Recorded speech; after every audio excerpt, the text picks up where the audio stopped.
Strap in and be prepared. Maybe I'll learn from your failures. That is what you could do. Yeah. Interesting guests. Kelly Graves, Mike Parker, Josh Pate, George Ricer, Ryan Lee, Yogi Roth, who said that Justin and I are smart. Sharp opinions. I think Dan Lanning sitting in his office going, you know what, fine, give us the toughest road to win the national championship. That's what it should be. Oregon State in their baseball program is still operating from a position of strength, even if they're independent. But here they are in the College World Series. And some smiles. It's iconic. We're not keeping score, but maybe we're keeping score. The fastest 60 minutes in sports is on the air. It's Danny Havel. When I wake up every morning, I say to myself, what can I do to make Baby J's life better today? Justin Grossweiner. Have I ever told you, Danny, that growing up I really loved ducks? Danny and Justin starts now on Fox Sports Eugene and Newport. Hello, neighbors, and welcome high atop the Delta Triad, the Crystal Palace, the Bigfoot Beverages Studios in Eugene and Newport, broadcasting live to all you ships at sea. It's the Danny and Justin radio program. We call it the fastest 60 minutes in sports. I'm Danny Havel. That's Justin Grossweiner. I'll bring him in a second when I do the rest of my stuff, which is you can follow us, Danny and Justin, on Twitter and Blue Sky. Also, you can pod us everywhere. Just type in Danny and Justin or the fastest 60 minutes in sports. You will find us there. We'll come up number one in your requests wherever you pod. That'll be right after the program today. It'll be up and live for you. YouTube, Odyssey, iHeart. I can name them all off, but you know where you pod. Spotify. See, I'm just going to keep naming them off. Again, you know where you pod, but thanks for tuning in here on a Tuesday. Great show for you today. Let's bring in my tag team partner, Justin Grossweiner. We're calling Baby there you go. Call Baby J. What up, boy? I'm just ready for football season to start. We've been diving in off the scenes here, and football is just about to start. It's maybe the worst time of the year for football fans, right? Because you're seeing games that basically don't matter. They matter for the actual team, but for our viewing pleasure, they're not quite as good. You have college football, the camps are underway, but we don't really know anything. We're kind of predicting what's going to happen with all these teams. I'm just kind of ready to see it. I'm getting a little excited. That's probably why I tripped over my words there, because I'm very excited for our guest today. We go back a lot of years, and I've listened to him, and I really was never exposed to Dave Hunziker, the voice of the Cowboys, until I was covering the Big Ten with Kansas State, and I was traveling, and I actually went to Stillwater, and I got to meet him for the first time, and we kind of reconnected because when I moved back out here, of course, Oklahoma State, it wasn't unless you were going to play them, and I don't think the Ducks or the Beavs have played Oklahoma State in recent memory. I can't remember how long it's been, but we've only been doing this show for about a year now, and I know we have not encountered them since. So you're going to be very entertained. I'm just telling you, if you're not going to be here about 2:20, make sure you pot it, because it will be very interesting information. And in a program that was in a tailspin last year, Mike Gundy's squad for Oklahoma State, 3-9, that is very un-Gundy-like. And he's a fiery coach. Dave Hunziker will be joining us. He's been doing it for almost 25 years. In fact, he has been calling. I'm a man. I'm 40. I just had to get that one in there. I was setting you up for it. Yeah. That's old Mike Gundy. I remember that. And when he would yelling at, I wouldn't have been doing my job. he was yelling at media members at times when they would ask those silly questions. But so Dave, go ahead. I would just say the history, by the way, between the Ducks and the Beavers in Oklahoma State. I believe it's only 2 games. So Oregon, so I was right there. It's been a while, hasn't it? Yeah, Oregon played them in the 2008 Holiday Bowl, and they won 42-31. And Oregon State played them in 2019, actually losing 52-36. I was at Reser Stadium. Okay. So not that long ago, I guess. Yeah, 6 years. Anything before COVID is just like light It's a years blank. away. It's a blank. Well, you were still in school. Correct. See, I wasn't. No, you were not. I certainly wasn't doing this. So, but Dave Hunziker, in his 25th year, 25th year. 25 the year. Man, I better get this right if I'm going to be stepping up with Hunziker here at the bottom of the hour. So stay tuned for that. We got lots of audio from Oregon and Oregon State. Their fall practices are continuing. NFL cuts are coming up next week, so they don't have the second week cut and all. It's just they lop it down from the 80 players down to the 53. So there are going to be a lot of guys out of work. Absolutely. By the way, did you hear about the comments that Dylan Gabriel had and about basically performers and entertainers and all that? And apparently it was controversial. I really didn't think it was wasn't controversial if you took it. Well, okay, but if you took it in the context of what the question was. Of course. I don't think the actual comments were. I just think that the way that they've been received have been taken controversially. There's been a groundswell. We're not going to get to Newts and Notes if you start getting me going on this. I just want to briefly mention it. So there's a groundswell, and I've watched it, and I didn't really bring it up because I really thought it was I didn't want to add more fuel to it. Mm-hmm. Although this is my take on it, as always, is that the context was pulled incorrectly. And this is the danger of somebody putting things out on Twitter or any social media where you don't have the entire piece of it. And I'm saying this is politically, in the sports world. The question was related to, focusing on your job, and what are you doing? And the response referenced entertainers versus competitors. And so the Vultures swoop in because they love to drive a wedge in between teammates and try to make it that Dylan Gabriel was referencing Shedeur Sanders, because Shedeur Sanders is more of a performer in terms of off the field. Even the way he plays, too, you can make the argument. Pointing to his watch. Yeah. Well, some guys are like that, and that's what makes them great, actually, Chad Ochocinco. Performer. Chad Johnson, performer.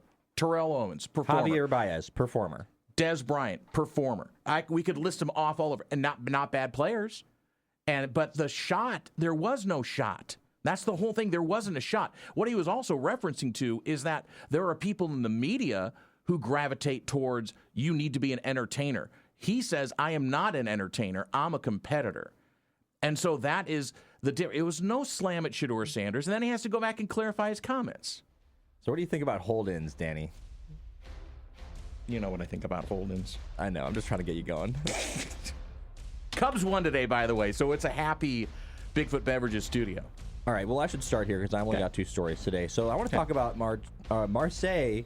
They get their transfer, Rabiot and Rowe, some alliteration there, a couple guys on the team, after said they will never play on the club again after the pair were involved in a physical altercation following the club's loss to Rennes in an opening weekend of the French League this season.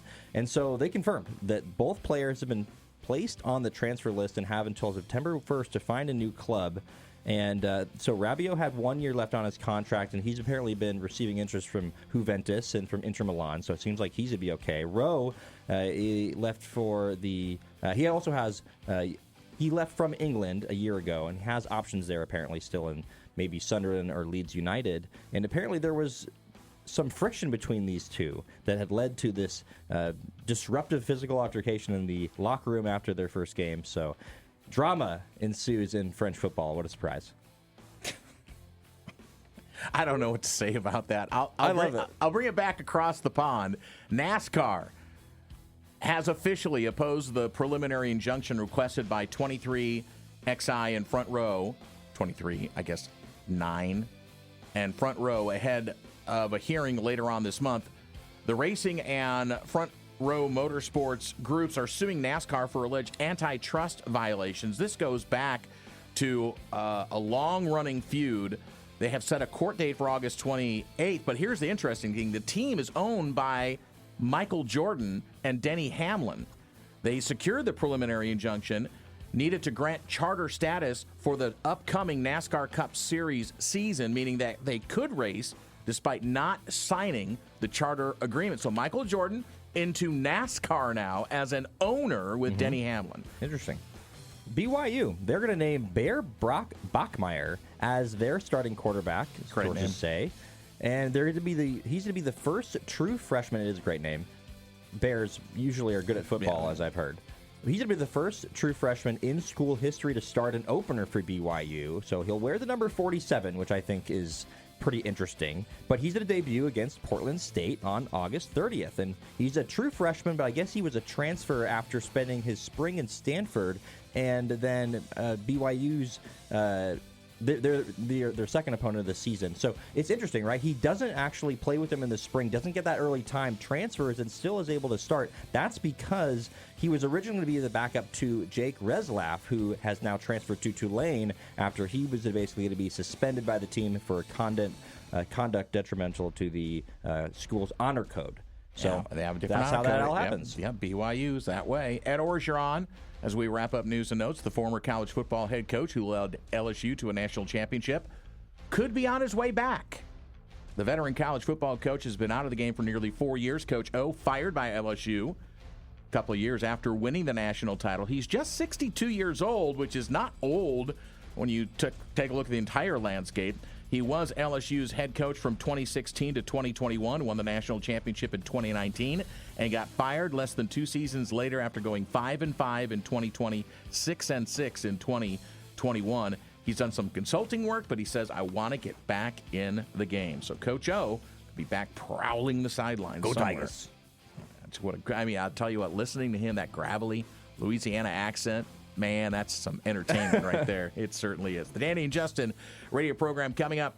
The Oklahoma State Cowboys play-by-play announcer Dave Hunziker will be joining us on the program in just about 10 minutes from now. So stay tuned for that. We'll talk about Oregon and Oklahoma State, number 2 game for Oregon. They will start out with Montana State on August the 30th, and then the following weekend it will be home again for Oklahoma State.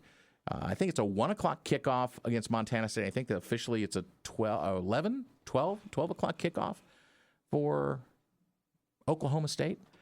And they're coming off a 3-9 season, but a lot of transfers for Mike Gundy's squad. So we'll get a little sneak peek from the play-by-play voice of the Cowboys. But let's stay closer to home, and let's start out with Oregon State up the road in Corvallis. Of course, both teams, Oregon State, and across the country, are going through the final stages of their, they call it their fall drills, even though it's not fall yet. It's still summertime. It's still 85 degrees outside, but that's what they call it. It's fall drills, fall camp. So the tight end room is going to be a focus, and as we've been talking about Oregon State football, Justin, and trying to figure out what pieces and what spices that Malik Murphy is going to be able to play with. We've talked about the running back room. We've talked about the wide receiver room. By the way, Darius Clemens, did you hear about this the other day? He's in a boot and one of those little scooters now. He got hurt again in practice last week. Really unfortunate. Yeah. So hopefully that's not a long-term thing. It was protective, but that's another wide receiver piece that might be going down in a very young room, except for Trent Walker. So let's move over to the tight end group. And this is an interesting thing for Ryan Gunderson and his offense. Is they're going to kind of, I think, take the shield off and really kind of open it up a little bit. Tight end might be important. So let's hear from a couple of the kids that are in that tight end room. And we'll start with Bryce Caulfield. Bryce Caulfield says that he's seen a difference and the offense is improving and getting better as they work together. I think we definitely take big strides, especially towards last year. I feel like last year, I know, like, we had the whole new team coming in, just, like, random guys. And, like, I feel like our team camaraderie wasn't as good as it was now this year. So I feel like that's, like, a reason we can take big steps and guys can get on each other and really, I'm not afraid to, like, chew someone out, and they're not afraid to chew me out. And it's, like, I think that's what matters when you want to play winning football and stuff like that. So you need to have that and be able to take that and not, like, get mad at someone for that, but really take it and use it for the next play. I just think there's a sense that this team is much more comfortable than they were last season. There was just a sense of uneasiness throughout just the entire program, I would say. And now you can really see, this is a guy that's been around for 5 seasons. Redshirt senior now. Been around for a long time, and he's seen a lot of different rooms and has been able to figure out his way, obviously, in this program as well. He's certainly going to make a big difference. One thing I like about these tight ends, Danny, is they're all really big. Riley Williams is 6'5", 273. Bryce Caulfield himself is 6'4", 245. So that's not too much smaller. And then Gabe Milborn, we're going to hear from in a second, is also 6'4", about 245 as well. So you have some big guys who offer a number of different skill sets, and that is actually what Gabe Milborn talked about. I love it, honestly. Like, we got a lot of different skill sets for pretty much everybody. Like Coach Heck was saying also with Riley, like, he could block, he can catch also, and same with majority of the other guys in the tight end room, like Bryce too, except Bryce is very football smart too, so we've got that, and that's very unique also. Yeah. So like if anyone really has a question, we could go to him about it and just talk it out with him too. Yeah. Talk about different looks. So yeah, everybody's got their own unique skill set. Riley Williams was a prize recruit out of Central Catholic, went to IMG Academy as well, out of Portland, and went to Miami. He was originally committed there, played a year, actually a couple, and then now has come back home, per se, to the state of Oregon. As a junior, 6'5", 273. He is one big guy and a big target, but he talks about what he learned from his experience with the Hurricanes. Competition, UM has been known for their many NFL players that came out of there, and how they competed every day on what they call green tree, which is the practice field. It's hard days, long hours, and as everybody knows, Miami's super hot, humid, so those days sweating and bleeding with each other, so just competition all in all. Now, let me just repeat. This guy is 6'5", 275 pounds. Very soft-spoken, by the way. Sometimes you see that with guys that are of his stature, and he seems like a guy that is really happy to be back around home. He's talked about his stepdad or his father and his stepmother just up in Portland. I think, as I just said about Bryce Caulfield and how he sounded much more comfortable. Sounds like he's just much more comfortable being closer to home. He can have his family watch his games, but also he's coming from a really good program, Danny, that had some success while he was there and obviously learned a lot from when he was there. That's the kind of guy you want to bring back from another program that's had success to your program, right? And kind of hope that bleeds off into you. Well, it'll be interesting how Coach Gunderson blends all of these things together, because I think the tight end can be a very, very important piece for the Oregon State offense, especially with a dump-off guy over the middle. I mean, listen, there's not going to be a whole lot of linebackers or a whole lot of defensive backs that are going to be able to bring down a 273-pound freight train coming over the middle, especially to get ahead of steam. Well, and you want these guys to be able to do multiple things, because what I'm going to guess is that they're going to want to have multiple of these guys on in 13 personnel, maybe even in times where you can have options as blockers. But then if they can go out and you load up into a heavy set and then you run a pass play from that, that can be super valuable, because you can then have the defense way off guard. If they think that you're just loading up heavy, but all of a sudden you can pass out of that, it gives you a lot of options. I think that's what Ryan Gunderson wants to do. He wants to have options. Coming up in just a few moments, we'll have the play-by-play voice of the Oklahoma State Cowboys. It's Dave Hunziker joining us on the program here, the Dante and Justin radio show here for a Tuesday. Let's flip over to Eugene and talk about the Oregon offense. And, of course, the big question has been and will be, who is going to start at quarterback? Dante Moore was presumed to be the leader in the clubhouse, but listen, Dan Lanning, Will Stein, the entire staff, they are not letting things loose yet. And they say the competition is still ongoing. Will Stein gives us the assessment of fall camp. We're getting there. Our first scrimmage was not. Our defense kicked our butt in the first scrimmage. But by the second scrimmage, it was much better. Last week was much better. Guys flying around, doing their job. That was our main focus last week, was just do your 111th. Do your job. Don't try to do somebody else's job. Just do yours. Focus on your process. And then we can get all 11 playing the same call. We're going to give ourselves a chance to make plays on offense. So it's been a much better week, much better 2 weeks. Not that the first week wasn't good. It just kind of showed in that first scrimmage that we didn't come out, we didn't play physical, we didn't get momentum early against our defense, and it kind of spiraled in just to a kind of a meh kind of day. But the last 2 weeks I thought have been really good by our guys. And I think that's not too unexpected, right? With this young offense and a lot of guys that are coming together that need experience playing together. And one of the question marks that we have about this team that I think Will Stein had an interesting answer to was about the receiver room, Danny, because obviously with Evan Stewart going down with an injury, there's a lot of questions about who's the guy that's going to be the go-to guy. And what he was asked is, who's been the most consistent guy that you've seen so far in camp? I mean, Gary Bryan is one of the most consistent football players I've ever been around. He's a complete pro.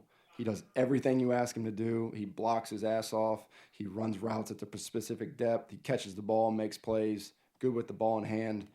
I mean, I was really saddened that he couldn't have an impact on our team like he wanted to, like we wanted to last season because of injuries. And I would have loved to have him, Tez, Trayshawn, all those guys out there, Evan working together. But obviously injuries plagued him last season. So I think he's in a great spot mentally, physically. He's super gifted. I mean, the guy's made plays here in 23. I think he had 40-something catches, 500 yards. So I remember the Arizona State play in 23 where he threw him a swing and he makes multiple people miss and takes it 65 yards to the house. So he's extremely consistent, and it starts with his prep. He's definitely, I would say, the leader of that group, and not just vocally, but just how he approaches every single day.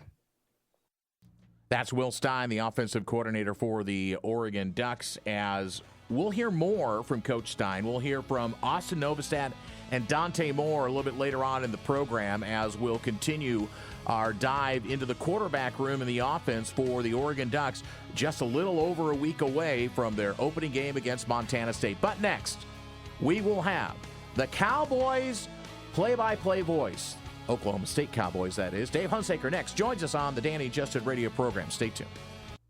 Now they shift, and Gordon will be lined up in the backfield left of Bowman. Johnson to tight end to the right. 2nd and 11. Bowman takes the ball. It's a quarterback draw. Bowman cuts right to the 10, inside the 5, headed toward the end zone. Is he in? He's in! Pistols firing! Touchdown, Oklahoma State. 12-yard touchdown run for Alan Bowman, his 2nd of the season. 14 seconds left. 37-33 Oklahoma State. The game is on the line right now.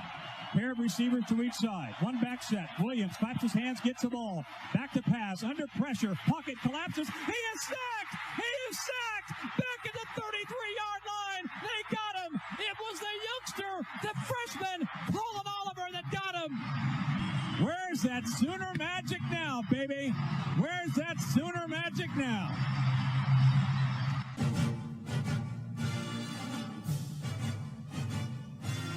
We are very honored. That's horrible English. We are honored, not very honored. We are honored to welcome for the first time on our program out here on the left coast, live from the Bigfoot Beverages studios in Eugene and Newport, the Danny and Justin radio program, the voice of the Cowboys that you just heard, Oklahoma State University football and men's basketball in his 25th season. It's Dave Hunziker joining us. Dave, how are you, sir? Well, I'm very good. You may be very regretful that you put me on the air at some point. Oh, no. Well, when you go back, how you feel here in a bit. Oh, stop it now. All right. So anybody who's been to Stillwater, as I have many, many times when I was covering Kansas State back in the day and with the radio crew with Wyatt and Stan and the gang, we would always go to Eskimo Joe's. It's a stone's throw away from the campus. So I've got to ask you, because it's a very unique, Sarah, I use the word very again. It's a unique place. What is your favorite appetizer there? Well, the cheese fries are world famous. And John Anderson from ESPN, of course, he's retired from there, one of my closest friends. You know, he would always, sometimes an Oklahoma State baseball guy, an alum, would do something in the big leagues, and he would say those cheese fries make you stronger. Well, I'm not absolutely certain about that, but yes, they are absolutely it. And here's the thing, when Oregon returns to Stillwater, just a little footnote, is in some ways Boone Pickens Stadium is almost like the Wrigley Field of college football, and here's why. It sits right in the middle of town. Gallagher-Iba Arena butts up against it, so the extra points to the east ricochet off the basketball arena. Right. And you've got Eskimo Joe's across, down the street. You've got a great hamburger place down the street. You've got the very famous Hideaway Pizza down the street. And should you get yourself on some sort of a partying binge and need to go to confession, the brand new Catholic Student Center is across the street from the stadium. So Father Carey would be happy to take any and all folks that need to get a confession. So it sits right in the middle of town. It's very unique, and so it's a cool atmosphere. We're very biased because we love it, but it's pretty cool. Yeah, it very, very much is. The real small, intimate feeling, and especially what people want to understand, and I don't even know if TV does it justice, the ground in between where the field is and the stands, there's not a lot of room between even the end zones and where the stands start. Oh, no, there's barely any room at all. I mean, they are right on top of you. And so the visiting bench, if you haven't been here before, it's unique. The patrons here are very friendly, generally speaking, but they will get into the visiting team and especially if they feel like they're getting any reaction from them. And there's the paddle people, which if you watched a game or even listened to a game, you hear that pounding, that slap, slap, slap. Well, there's paddles.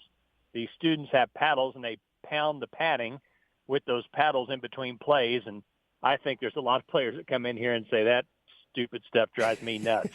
So it's kind of unique that way. But the stadium was remodeled, if you will, almost basically redone, finished in 2009, and it is a beautiful place. It's all brick. There is all sorts of wrought iron accents with the entries to the stadium, the various gates.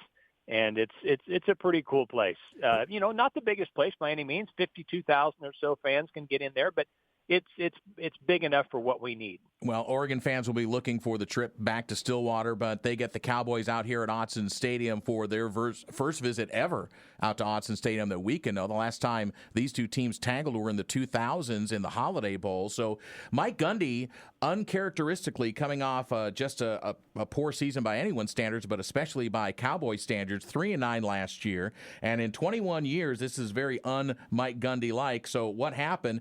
They pull a whole bunch of new players in. So talk about that first, Dave, and we're with Dave Hunziker, the voice of the Cowboys. It's a very long ramp with transfers and incoming freshmen and try and kind of reimagine this team for Mike Gundy. Well, last year you lost two potential All-American starters on defense, Colin Oliver, a defensive end, and Nick Martin, who right now is starting for the San Francisco 49ers. They both went down with season-ending injuries in the first month. And there wasn't enough players defensively around them to sustain any kind of success. I mean, they were near the bottom of the country in every category. They just got shredded. And offensively, your quarterback play from the returning starter, Alan Bowman, off the team that had made the Big 12 championship game the year before, was not very good. The offensive line, despite returning everyone, really struggled. So consequently, Ollie Gordon, the Doak Walker Award winner 2 years ago, really had a tough year, not really a characteristic year for him. And then, you know how it goes. Once it starts going downhill in a big way, it can go crazy on you. And that's exactly what happened. I mean, to go 0-9 in conference play, that's who would have ever thought that would happen, a team that some had in the top 15 going into the year. Yeah, certainly. I think it was a team that everyone around the country thought was to be a really talented team. Ollie Gordon was coming off of an amazing season. So it was just a disappointing season, I would probably say, from you guys overall. And I'm just curious, with the 60 new plus experienced transfers coming in, Mike Gundy, from what I remember, he was not necessarily super keen on the transfer portal when the whole NIL transfer portal thing just started. So kind of two questions on this. I'll start with this one. For you, how surprised were you that Mike Gundy did that sort of 180 from not being a guy that really wanted to delve into the portal, but now all of a sudden there's 60-plus guys that are coming in? I'm not, because he realized he had to. And he is not – he comes off as someone who's stubborn, but he's really not. Mm-hmm. He's more adjustable than people think. And we had several conversations about it. And I think he just knew, it's like, this isn't optional. This is absolutely not optional. You've got to get involved in it. You know, what he wanted to do initially, which is noble, was pay basically all the players almost like a stipend and pay them the same thing, with just the two or three maybe exceptions. And that sounds great. Didn't work. And so – he realized, it's like, okay, well, this is not my favorite thing, but this is not optional. We've got to change and do things the way everybody else is doing it. The other side of the coin is that for you, what is this like as a unique challenge for you, now having to know all of these new players? My wife said to me the other day, she's like, you got a new job. You didn't get a pay raise, and you didn't change locations, because it's not only do we have all these transfer guys coming in, the entire coaching staff outside of Coach Gundy is new. Yeah. Not a single position coach was kept. They were all fired. We're not sure that that's ever been done in any season in modern college football history. So they're all new. Here's a funny story. Brian McCoy is a linebacker that's transferred in from Akron. He really had a nice career there. And so he was named to the Butkus Award, the watch list for the Butkus Award, recognizing the nation's best linebacker. Mm-hmm. A buddy of mine texted me later that day and says, well, I see one of our guys is on the list for the Butkus Award. I have no idea who in the hell that guy is. I hope he has a good season. So that's where we're living right now, fellas, is everybody's trying to figure this stuff out. I nearly drove my car in the ditch when he sent me that, because I thought that just sums up exactly where we're at. It was just hard to keep the car on the road. That was a classic. He is the voice of the Cowboys, Oklahoma State, joining us. It's Dave Hunziker, and the Danny and Justin radio program rolls through the first part of the season for both Oregon and Oregon State. Tomorrow, we're going to have Texas Tech voice Brian Jensen on the program to join us. But let's talk about first, and I'm glad you started there, Dave, because the coaching changes, especially offensive and defensive coordinator. Doug Meacham comes in on the offensive side, and an air raid approach. It's going to challenge defenses, especially in the Big 12. Todd Grantham is defensive coordinator. I mean, he's got a ton of experience. Florida, Georgia, the NFL. So talk about how Mike Gundy built this staff and the direction they're pointing. I really think he wanted someone who could just take care of the defense and someone with a high level of experience. And he consulted some super high-level people that are his friends and said, okay, who do I go get? With all the parameters that are involved with our situation, who do I go get?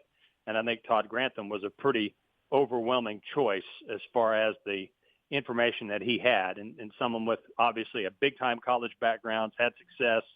Everybody knows what his deal is. It will be aggressive. There will be pressure coming from every direction imaginable. That's the way he rolls. Doug Meacham, of course, coached here, played here, left to go to TCU, and eventually end up at Kansas as well.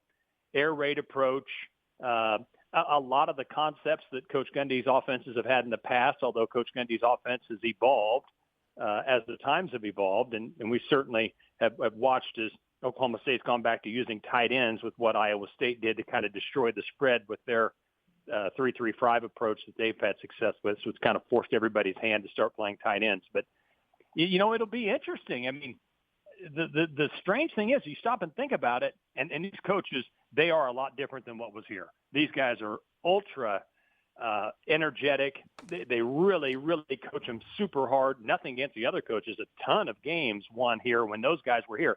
Just a little different personality. I think he felt like he just needed to flip things around a little bit and change some of the dynamics. But this will be interesting. These guys have, some of these guys have worked games together.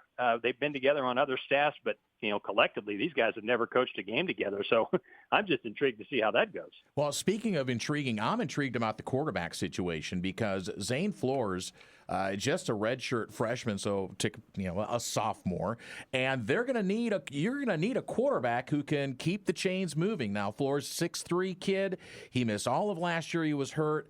But now he's got to really hit the ground running. So talk about him. But, of course, has he sewn up the job, in your opinion, or have they announced that yet? Well, they haven't announced it. It's he and Haas Haney, who came from TCU with Doug Meacham. He joined Doug Meacham here. Now, Haas is super, super fast. I would say that Flores is a better passer, and Flores is by no means slow. I mean, he runs pretty well. And then maybe they'll play both with packages for each. I suppose that's possible too. But, you're going into a season, especially in the transfer portal world, and you have no quarterback that has started a collegiate game. Right. You don't have one. And that is scary. I think there's enough talent and a lot of upgrades that have been done to just about every other position group to make you feel like this could be a much, much improved football team. Probably will be improved regardless. But when you're putting someone out there without any experience at quarterback, that really it forces you to backtrack in terms of what your expectations are, because you just don't know how that'll go.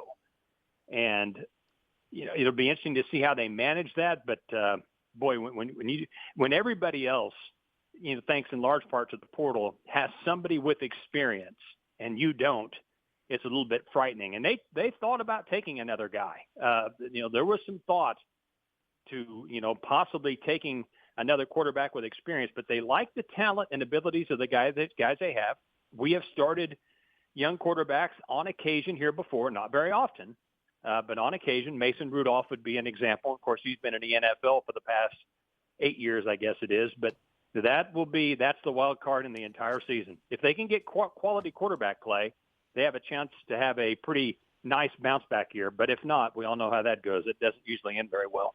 And to help out an inexperienced quarterback, of course, you're going to want to have a run game. But to do that, they're going to have to replace Ollie Gordon II, who over 2,900 yards in his college career, won the Doak Walker Award, top running back 2 years ago.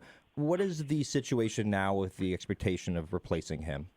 They're in pretty good shape there. Believe it or not, I know that sounds a little crazy, but Rodney Fields Jr. Played last year midseason and started playing midseason last year, and he had his first carry against BYU, and he ripped off about a 20-yard run. He's super, super fast, very shifty. certainly not like Ollie, a very different runner than Ollie. But I think he's going to have a very nice career here. They brought in a more physical, thicker running back from Oklahoma, Caleb Hicks, who's had a very good fall. And another transfer that's come in that is kind of moved his way up the depth chart is Freddie Bach, who started his career at the University of Maine. He's from Rochester, New York. Most recently, he was at Georgia State. And, you know, he's a shifty guy that can change speeds and make guys miss. And you know, I think he's going to see some playing time. And so they've got 5 guys they can play at that position. I don't know that any of them are obviously of Ollie's caliber, but Rodney Fields is a name you're going to hear about. He's a name that no one has heard of now, but at some point you'll hear something about him. I think he'll be good enough to command some attention from people. The award-winning broadcaster of the Oklahoma State University football and men's basketball programs, Dave Hunziker, joining us, won the NSSA Oklahoma Broadcaster of the Year in 2014 and 22, and also won the esteemed Bill Teagan's Excellence in Sportscasting Award back in 2011, and he joins us on the Danny and Justin radio program. Let's move over to the defensive side of the football, and again, the youth is there and transfers are there. The Cowboy pass rush seems to be pretty solid on paper, but talk about, I believe it's Kyron Duhan. I hope I'm saying that right. The edge. This kid looks like he could be a beast. Freshman All-American, and here's what's crazy. Now, he's jumped up to second team now. For a good part of camp, he was third team. And It wasn't his fault. That's how many guys they brought in they feel like that can make an impact. And the one that you'll probably notice the most wears number 4, and his name is Wendell Gregory. He came from South Carolina. He looks the part, and he acts the part. I told someone today, I like puns, so I apologize, but I said, he spent so much time in the backfield in preseason that they started charging him rent because he was just in there all the time. So it's like, dude, you need to start paying rent. You're back here all the time. Redshirt freshman, doesn't have a ton of experience, but he really is dynamic. I mentioned Brian McCoy earlier, who transferred in from Akron, kind of a guy that's taken on a leadership role. Even though he's, a new transfer, they feel good about their secondary. I think they've got more corners that can play than what Oklahoma State's had recently, and their safety, they've got some depth at safety, so they feel pretty good about where they are defensively. Last year it was a struggle on so many fronts. There's a lot to that story that we don't have time to get into on this particular program, but it was just a mess, unfortunately, and the injuries are what started the fire, and it never was put out. But I think this team will, from the moment it steps on the field, it will look the part much more than last year's defense did, much more athletic, much more physical, and obviously some of the guys defensively like McCoy, and you mentioned Kyron Duhan, who, freshman All-American at UTEP, a guy that comes here with some high accolades. He's going to make plays. So they look like a Big 12 defense physically and athletically more than they did a year ago. Of course, bringing in the pieces is such a huge part of success in a program on either side of the ball. But I'm just curious to your thoughts of, you have so many transfers in on one side. Continuity also can be very important, especially on defense. I'm thinking of that Ohio State team last year. They had all those guys that had played, despite the amount of transfers they'd had. Most of the guys playing on defense for them had played for a number of years in that program. Do you think there is more concern on defense in terms of that sort of continuity thing rather than on offense, even though you don't have an experienced quarterback and they're sort of plug and play on all sides of the ball? But is it on defense maybe where there's a little bit more concern in terms of that continuity? Yeah, in my mind, because, you everybody has to be on the same page. And that's true on offense as well. But, on offense, sometimes you can get bailed out. A running back can make guys miss. A receiver can, make a catch against coverage. There's ways to cover those things up. Defensively, most of the time when guys aren't lined up right or guys don't go to the right place, it's a big play. And we have a new defensive coordinator with a lot of new guys that haven't played together. The best defense we've had in the last, 20 years here at Oklahoma State was in a scenario that you just described with Ohio State. Ironically, their defensive coordinator was Jim Knowles, and he was Oklahoma State's defensive coordinator as well here in Stillwater. And in 2021, when Oklahoma State beat Notre Dame in a Fiesta Bowl, they had a bunch of guys that had all started together for 3 and in some cases 4 years. Part of that was because of the extra COVID year, and just part of it was the way it worked out. Well, they were able to do so much on defense that they were just a nightmare to deal with. They're one of the best defenses in the country. They had a couple of NFL guys, but they just played together so long and knew each other so well that they could just keep building on their packages. And, I can remember Coach Freeman from Notre Dame before the Fiesta Bowl saying their third down packages are more complex than most NFL teams. Well, when you have experience, you can do that. You can be very multiple in your approach. When you have a bunch of guys that haven't played together with a first-year coordinator, that's one of the things I'll be interested to watch is, how complex can you really be given those circumstances? Because if you try to be complex and the guys can't execute it, especially with the kind of defense that Coach Grantham runs, it might be 75 yards in the wrong direction. Well, Dave, you get to suit up fairly early. You've got a Thursday night game to start out the season as UT Martin comes to Stillwater, and then a little bit of a couple of extra days of practice before you head out to Eugene, beautiful Eugene, Oregon, on the 6th of September, where we will see you out here at Autzen Stadium. So last question for you is that how is the fan base rallying around this road trip and this first trip out to Autzen Stadium? Because, they're used to the high-level competition in the Big 12, but now get to play the Big 10. Yeah, they're excited. Because and it's sort of a collective excitement because last year we started a series with Arkansas.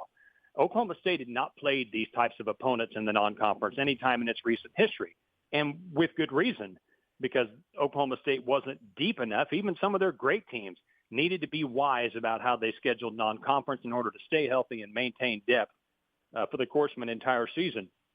Now that things have been more established, of course, last year we went backward, but, you've got this series with Oregon in 2028. A home-and-home starts with Alabama. There'll be a home-and-home coming up with Nebraska. There's a bunch of really cool home-and-home series coming up that I think our fans are going to enjoy. And, we know Oregon is near the top of that list right there with Alabama. So it's very, very exciting. I think a lot of people will make the trip. A lot of guys are trying to go out there without their wives so they can play golf all day and all night. I don't know that that's working. They're trying. I don't know if they can get that done. So, but no, I think people are really excited about coming out there, and I think they're just excited. This is another piece in that puzzle that's lots of fun, these terrific non-conference series coming up. So make sure it's cooler out there. It's stinking hot here like it always is. So we need to make sure that we have nice, cool weather. We can wear jackets out there. I'm going to be grumpy. Okay, well, I'll see what I can do about that, Dave. But in the meantime, we'll get you back on the week of that game. But sure. It's been a long, long journey for you from doing public address at slow pitch softball tournaments to your iconic pistols firing. So hopefully you get to say it quite a bit, except when you come out to Autzen Stadium. Understood. I was a little I underachieved in that area last year. So that was on me. But I've been blessed. This is year 25. It's been so much fun. We were able to raise our kids here, and it's just been a wonderful, wonderful time. And when you come in and the football program takes off, you have that kind of lucky timing. They can put up with you because they're winning. So I've been fortunate. The football team winning, I could have said there were three-legged billy goats running down Main Street, touchdown Oklahoma State, and they'd have gone crazy about that because it didn't matter what I said. It was the fact we were doing things in football we'd never done before. They are blessed to have you, Dave, and we're happy to have you on the program. So you take care of yourself and that family, and we'll see you soon. That sounds good. Looking forward to coming out. Thank you for having me. You bet. There is the great Dave Hunziker, the voice of the Cowboys, as Oklahoma State comes out to Autzen Stadium on September the 6th. I know it's around a noon, 1 o'clock game. We'll get that figured out. Coquel Casino Resort, Fox Sports Newport, giving you the ultimate MMA experience at Brawl on the Bay. You can win VIP seats to this action-packed MMA event on August the 23rd. To enter right now, go to contest page at foxsportsnewport.com. Sign up for the Brawl on the Bay giveaway. Deadline to enter is Thursday the 21st. One entry per household, must be 21 or over. Brawl on the Bay. We're going to give you a free night stay at the Coquel Casino Resort, your coastal getaway with all the amenities. Back with more of the Danny and Justin radio program here for a Tuesday. So if you missed the voice of the Cowboys, Dave Hunziker, you can go back and listen to the podcast, which is going to be uploaded shortly, wherever you pod, Spotify, all of them. Just go find it because it was great information. Dave Hunziker, we'll have him back on the program the week of Oklahoma State coming to visit Oregon, which is September the 6th. Let's dive into some more audio, though. Will Stein the offensive coordinator and pretty much runs the quarterback room as well. And the quarterback competition has been much ballyhooed, although, again, a lot of fans would say Dante Moore is the leader in the clubhouse.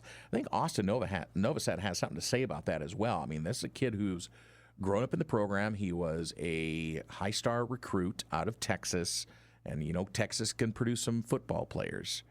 I've heard Texas is pretty big for high school football. I've heard that as well. And he's from Dripping Springs, Texas, by the way. So the competition in the room is at a high level, and I don't think anybody's taking anything for granted. Yeah, really competitive.